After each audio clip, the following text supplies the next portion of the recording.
Bonjour et bienvenue à votre jour 10 de votre défi santé. Osez changer vos habitudes de vie.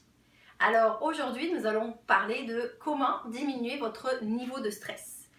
Est-ce que vous vous dites souvent je suis trop stressée, j'ai mal au dos, on vous dit, peut-être même des fois les médecins vous disent ah mais c'est votre stress, vous êtes stressé.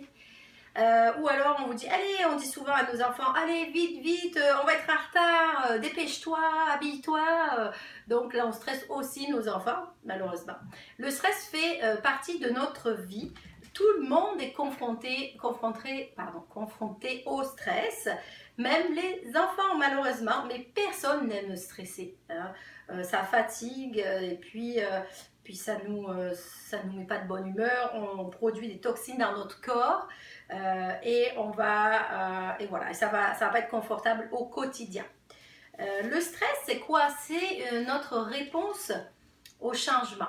Trop de stress va produire des glucocorticoïdes, dont le cortisol, qui est très nuisible pour notre santé. Le cortisol va augmenter la pression artérielle, le taux de sucre dans le sang et l'augmentation de l'inflammation dans notre corps.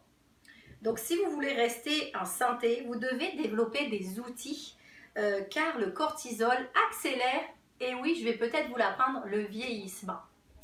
Donc, attention au stress. Le cortisol augmente avec le stress et avec le temps, il va avoir tendance à diminuer, mais malheureusement, ça va produire un épuisement de nos glandes surrénales. Donc, par exemple, je vais vous donner un exemple. Si vous êtes trop stressé le soir, le taux de cortisol va être augmenté et ça va vous empêcher de vous endormir facilement, rapidement, et même ça va vous empêcher de rester endormi. Donc, qu'est-ce qu'on va voir? Moi, je veux vous donner des outils que vous allez pouvoir utiliser pour baisser votre niveau de stress de façon significative. Donc, ce qu'il faut savoir, c'est que pour gérer son stress, il faut faire une petite chose chaque jour. C'est comme on l'a vu depuis le début de ce défi. C'est un petit pas après l'autre pour avoir un résultat significatif dans notre changement de vie. Alors, allez-vous oser utiliser les outils que je vais vous donner? Donc, je vais vous donner cette boîte à outils. Vous allez pouvoir gérer votre stress et tous les jours, vous allez piocher dans votre boîte à outils.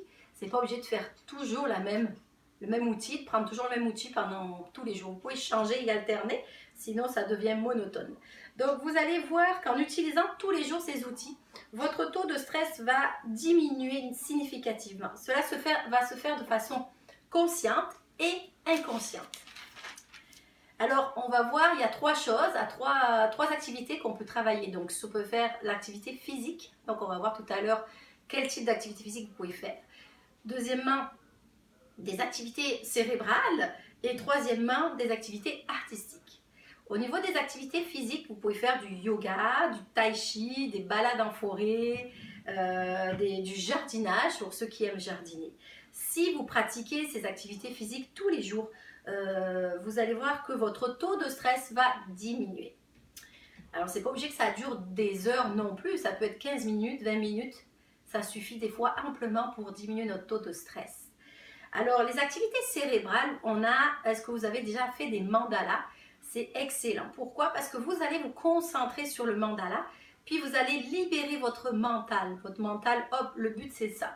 C'est qu'on lâche le mental et qu'on se concentre sur quelque chose. Il y a aussi des techniques de visualisation, c'est-à-dire s'imaginer un endroit où on est bien, où on est confortable. Ça peut être sur une plage, ça peut être dans une forêt tropicale, un endroit que vous avez peut-être vécu ou que vous pouvez imaginer, ou dans lequel vous vous sentez bien, vous vous sentez détendu et il n'y a pas de stress. Donc ça, c'est les techniques de visualisation. Il y a la peinture pour ceux qui aiment. Il y a aussi écouter de la musique ou pratiquer de la musique pour ceux qui jouent d'un instrument. Et puis la danse aussi, puisqu'on va se concentrer sur les mouvements de notre corps et le mental va lâcher prise. Donc le but, c'est de lâcher notre mental. Vous savez, le petit hamster qui tourne, qui répète les mêmes choses. Il faut arriver à en prendre conscience pour dissocier les deux. Donc, on va vraiment parler de la méditation. Est-ce que certains d'entre vous font de la méditation? Moi, j'ai commencé il y a 1 ou 2 ans, petit à petit. Bien sûr, on ne fait pas 1 heure de méditation. C'est très facile à faire. Vous pouvez facilement faire 10 à 15 minutes par jour. On n'est pas obligé de faire 1 heure de méditation comme les bouddhistes, d'accord? On peut très bien faire des petites méditations, mais répéter tous les jours, ça va conduire à un état de stress et un état de conscience. Donc, vous pouvez méditer, vous pouvez trouver des groupes près de chez vous, vous pouvez trouver sur YouTube des méditations. Moi, j'écoute souvent Nicole Bordelot, puis sinon, il y a Dispenza, Joe Dispenza, mais je crois que certaines sont en anglais. Et vous pouvez aussi avoir des livres ou des petits carnets que vous trouvez sûrement dans des librairies. Donc, cette technique de méditation, on en parle de plus en plus, on en parle beaucoup, et pourtant elle est encore assez méconnue.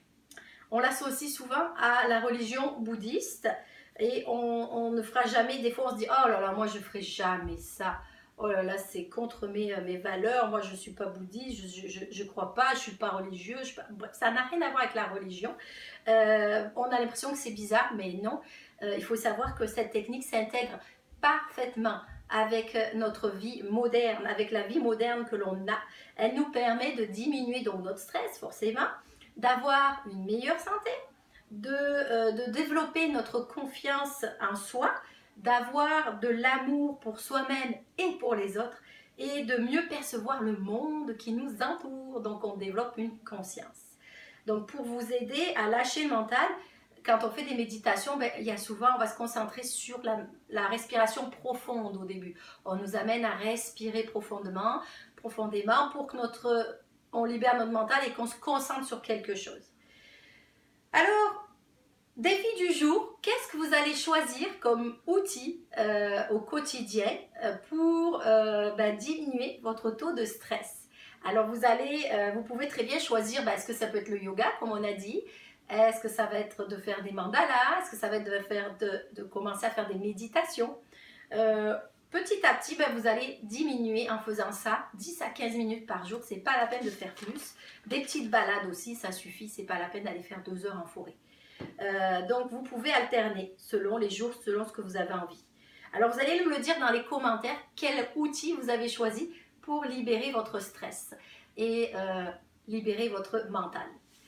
Voilà donc pour aujourd'hui, je vous souhaite une belle journée, je vous dis à demain pour une prochaine vidéo. Merci et go, osez changer vos habitudes de vie.